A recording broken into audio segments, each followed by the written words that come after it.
विलायत न्यूज़ में आपका स्वागत है। देश विदेश, मिडिल ईस्ट और इस्लामी देशों की अहम खबरों के लिए आप देख रहे हैं हमारा खास प्रोग्राम वर्ल्ड बुलेटिन की शुरुआत में नजर डालेंगे आज की अहम सुर्खियों पर। सैयद हसन नसरुल्लाह के कड़े रुख ने इसराइल को फिलिस्तीन पर हमले से रोका। अर्दोगान को सत्ता से बेदखल करेंगे तुर्की के गांधी।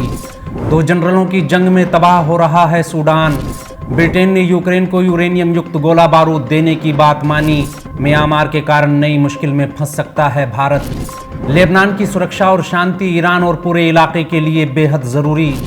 इसराइल साइबर हमलों से बेहाल। नेतन्याहू के फेसबुक पेज समेत सैकड़ों साइट्स हैक।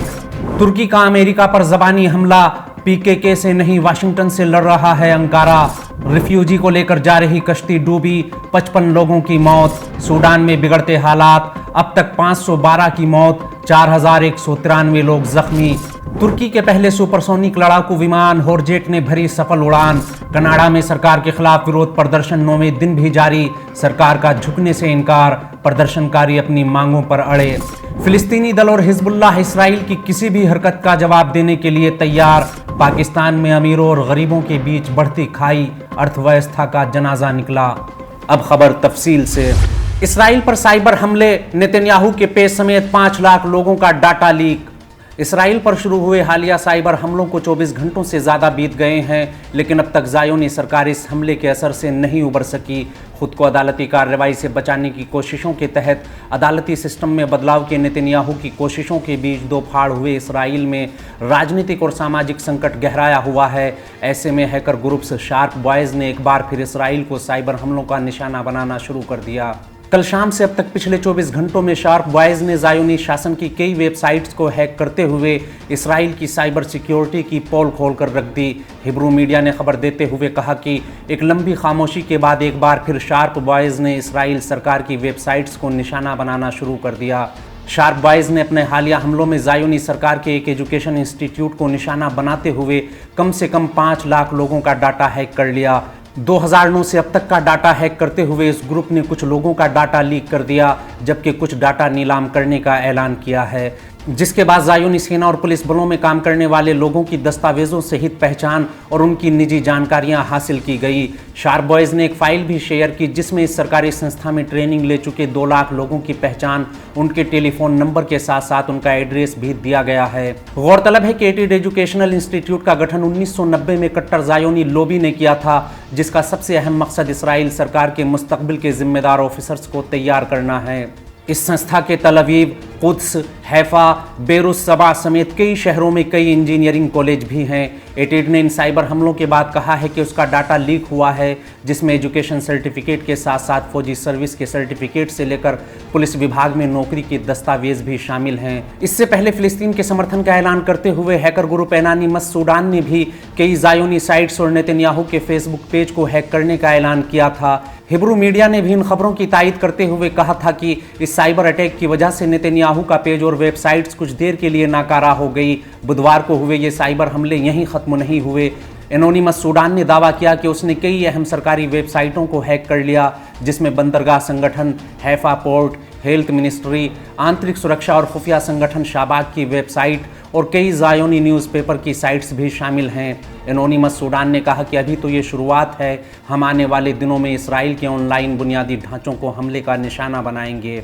यदीऊत अहारोनोत ने कहा कि इन हमलों की वजह से सरकारी विभाग की वेबसाइट्स के सर्वर डाउन हो गए और उन्होंने काम करना बंद कर दिया, लेकिन एनोनिमस सूडान के हमलों के कारण कोई डाटा लीक नहीं हुआ। बता दें कि मंगलवार को भी एनोनिमस सूडान ने इसराइल की कुख्यात खुफिया एजेंसी मोसाद और इस देश की बीमा कंपनियों पर साइबर हमले करते हुए उनकी वेबसाइट्स पर लिखा था कि आप हैक कर लिए गए हैं, अवैध राष्ट्र इसराइल को मिटना ही होगा।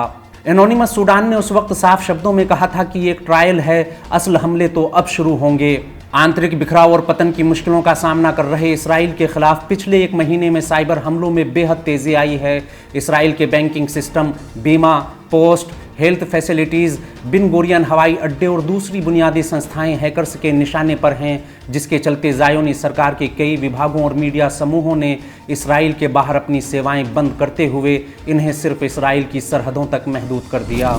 अगली खबर में बात करेंगे आतंकवादी गुटों से जूझ रहे तुर्की के अमेरिका पर ज़बानी हमलों के बारे में। तुर्की का अमेरिका पर फिर ज़बानी हमला, पीकेके से नहीं वाशिंगटन से लड़ रहा है अंकारा।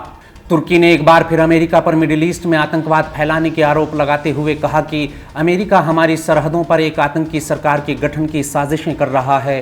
तुर्की के गृह मंत्री सुलेमान सोइलू ने कहा कि ये सच्चाई है कि आतंकवाद के खिलाफ जंग में हमें अमेरिका के खिलाफ लड़ना पड़ रहा है। हमारा सामना पीकेके जैसे आतंकी संगठनों के पर्दे में छुपे अमेरिका से हो रहा है। रशिया टुडे की रिपोर्ट के मुताबिक तुर्क होम मिनिस्टर ने कहा कि हमें आतंकवाद के खिलाफ संघर्ष में अमेरिका का मुकाबला करना पड़ रहा है।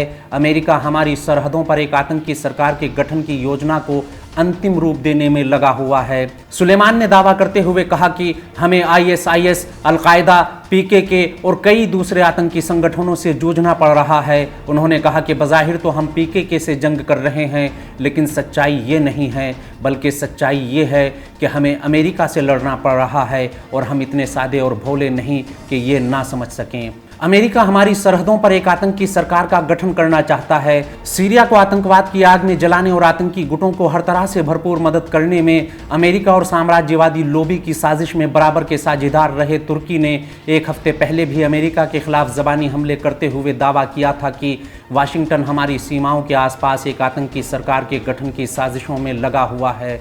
तुर्क जवानों से बात करते हुए सुलेमान सोइलू ने यूरोप को भी आड़े हाथों लेते हुए कहा था कि अमेरिका अपना एतबार और भरोसा खो चुका है, जबकि यूरोप अमेरिका के हाथों की कठपुतली से ज़्यादा कुछ भी नहीं। अमेरिका अपना बचा खुचा एतबार भी तेज़ी से खो रहा है। दुनिया के अधिकांश देश उससे दूरी बना रहे हैं। अगली खबर इराक में अमेरिका की संदिग्ध हरकतों पर फतह मूवमेंट के बड़े बयान को लेकर है। इराक के आसमान में मंडराते अमेरिकी ड्रोन, फतह मूवमेंट ने उठाई जांच की मांग। इराक सीरिया बॉर्डर पर अमेरिकी सेना की संदिग्ध हरकतों पर सवाल उठा चुके इराक के शक्तिशाली राजनीतिक गठबंधन अल फतह ने एक बार फिर इराक में अमेरिकी साजिशों पर गहरी चिंता जताते हुए अमेरिका की हरकतों पर रोक लगाने की मांग की है। अल फतह मूवमेंट के सीनियर लीडर अदी अब्दुल हादी ने हाल ही में इराक में अमेरिकी ड्रोन के गिरने की घटना पर बयान देते हुए कहा कि हमें इस बारे में तफसील से जांच करने की ज़रूरत है कि इराक के आसमान में अमेरिकी ड्रोन आखिर कर क्या रहे हैं। उन्होंने कहा कि आए दिन इराक में अमेरिकी ड्रोन गिरते रहते हैं और उनमें अधिकतर जासूसी के लिए इस्तेमाल होने वाले टोही ड्रोन होते हैं। सवाल ये है कि इराक के आसमान में अमेरिकी ड्रोन विमानों का क्या काम है, वो यहाँ क्या कर रहे हैं। इराक के आसमान में इन ड्रोन्स की उड़ाने और उनका ऐसे गिरना किसी बड़े खतरे की ओर संकेत करता है। हमें ये जानने की ज़रूरत है कि इन ड्रोन्स की उड़ान का क्या मकसद है और उन्हें उड़ने की इजाज़त कौन दे रहा है और उनका मिशन क्या है। उन्होंने कहा कि इराकी आसमान में अमेरिकी ड्रोन विमानों का ऐसे आज़ादी से उड़ाने भरना गंभीर चिंता का विषय है। इस पर ध्यान देना होगा और देश की जनता के बीच इस मुद्दे पर पाई जाने वाली चिंता को दूर करने और उन्हें सच्चाई बताने की ज़रूरत है। बता दें कि हाल ही में एक बार फिर किरकुक में अमेरिकी ड्रोन विमान दुर्घटना का शिकार होकर गिर गया था। गौरतलब है कि सीरिया इराक बॉर्डर पूरी तरह से अमेरिकी सेना के कब्जे में है। खासकर सीरिया की सीमाओं में पूर्वी फरात से लेकर इराक के सरहदी इलाके अमेरिका के कब्जे में हैं और अमेरिकी सेना इस हसास और संवेदनशील इलाके में ना तो किसी को आने जाने की इजाज़त देती है, ना ही इराक या सीरिया सरकार यहाँ अमेरिका की हरकतों पर नज़र रख सकती हैं। इराक के सीनियर रक्षा विश्लेषक अदनान किनानी ने कहा कि अमेरिका इस इलाके को आतंकी हरकतों और आईएसआईएस समेत दूसरे दलों के आतंकियों को एक जगह से दूसरी जगह भेजने के लिए कर रहा है और इसीलिए वो ना यहाँ तो किसी तरह की निगरानी चाहता है और ना ही किसी को यहाँ आने की इजाज़त देता है। उन्होंने कहा कि यहाँ पर एसडीएफ के आतंकी भी मौजूद हैं, जिनकी मदद से अमेरिका अल होल रिफ्यूजी कैंप सीधे सीधे कंट्रोल कर रहा है, जहाँ 63,000 से अधिक लोग मौजूद हैं और ये कैंप आतंकी विचारधारा में ढालने का सबसे बड़ा अड्डा बना हुआ है। अगली खबर दमिश्क अंकारा रिश्तों पर तुर्की के झूठ की पोल खोलती अल वतन न्यूज़पेपर की खोजी रिपोर्ट के बारे में। सीरिया से तुर्क सेना की वापसी के बिना दमिश्क अंकारा रिश्ते सुधरना नामुमकिन। सीरिया से अच्छे रिश्तों की दुहाई देकर असद अर्दोगान मुलाकात के लिए जोर लगा रहे तुर्की को अपनी कोशिशों में जोर का झटका लगा है। सीरिया के एक सीनियर डिप्लोमेट के हवाले से खबर देते हुए अल वतन ने दावा किया है कि सीरिया और तुर्की के रिश्ते तभी बहाल हो सकते हैं जब तुर्की इस देश की धरती से अपनी फौजें वापस बुला ले। जब तक ऐसा नहीं होता तब तक दोनों देशों के रिश्ते बहाल नहीं होंगे। रूस में ईरान, तुर्की और सीरिया के रक्षा मंत्रियों की बैठक को जहां एक और तुर्की का सत्ताधारी दल अपने प्रचार के लिए इस्तेमाल कर रहा है, वहीं दमिश्क ने साफ शब्दों में कहा है कि जब तक तुर्की सीरिया से अपनी सेना वापस नहीं बुलाता, दोनों देशों के रिश्ते सामान्य नहीं होंगे। साथ ही सीरिया M4 समझौते को भी लागू करने पर जोर देता रहा है, लेकिन तुर्की दमिश्क की किसी भी मांग पर संजीदा नज़र नहीं आ रहा। वो इन बैठकों को सिर्फ अर्दोगान के चुनावी हथकंडे के रूप में ले रहा है। तुर्की में आम चुनाव से पहले वहां की सत्ताधारी पार्टी की पूरी कोशिश है कि किसी भी तरह अर्दोगान और असद की मुलाकात हो जाए।